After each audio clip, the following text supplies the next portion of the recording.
The soccer season rolls on, and we've got the Sidekicks back with us. Chris Black and Francis Stevens always want to give credit to the best players and teams in our area. So how about the start for the Ottawa Hills boys soccer team? They got routed in their first game of the season, and they have bounced back, winning every game except for one draw, 2-2 against Findlay.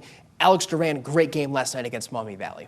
Yeah, and you think about what they went through last year. First time, really, I think it was the first time ever losing the league, and Maumee Valley Country did a great job last year grabbing that win for them. So a great way to bounce back. Last night was a great step in the right direction for them, kind of get a little bit of that swagger back when they start playing some of the bigger schools in their schedule. Well, yeah, and again, you know, when you get knocked off the pedestal like they did last year, especially in the TAC when Maumee Valley won it, you know, when you don't have Asa Carnes and those guys like that, it's going to make it a little bit different. But Alex Duran coming back has made a huge, significant difference for that Ottawa Hills side. And again, that Liberty Benton game, probably not indicative by the score of how the game went, but for him to get a goal and 2 assists last night, he's going to college at Charleston next year, which is a D1 program. So definitely a great win for them, but more importantly, just a good way to get their season rocking and rolling. Well, as we get a little bit further into this month, some big games start coming up for everybody. Oh, yeah. And next week, we've got a couple of big ones. Anthony Wayne, Perrysburg, you know everybody's going to have their eyes on round 2, but these teams can't look too far ahead because they've got some important games coming up in between. Yeah, they certainly do, and such a surprise. So many thought when Anthony Wayne beat Perrysburg at first, but I think Anthony Wayne showed, yeah, they're pretty good. So they're on a roll. It's that rematch looking forward to, but Perrysburg's got a big one coming up. Strongsville coming to town. That's a big one. Just the pedigree of that program. They've had some great battles back and forth. Dan Schleeman, who's the assistant coach there, he told me, he's like, hey, let Anthony Wayne have all the press in the world.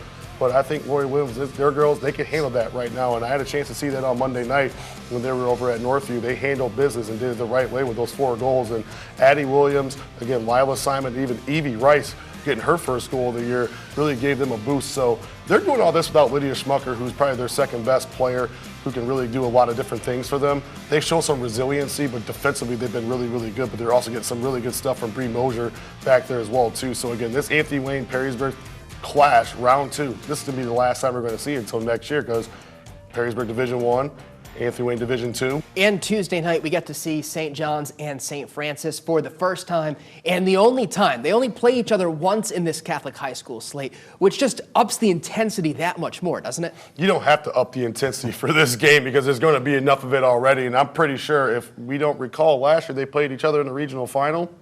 I think they did, right? And St. John's won that game in overtime. So I think with this Mike Kern side right here, I had a chance to do their game against Warren De La Salle last week. I was really impressed defensively of how well they did.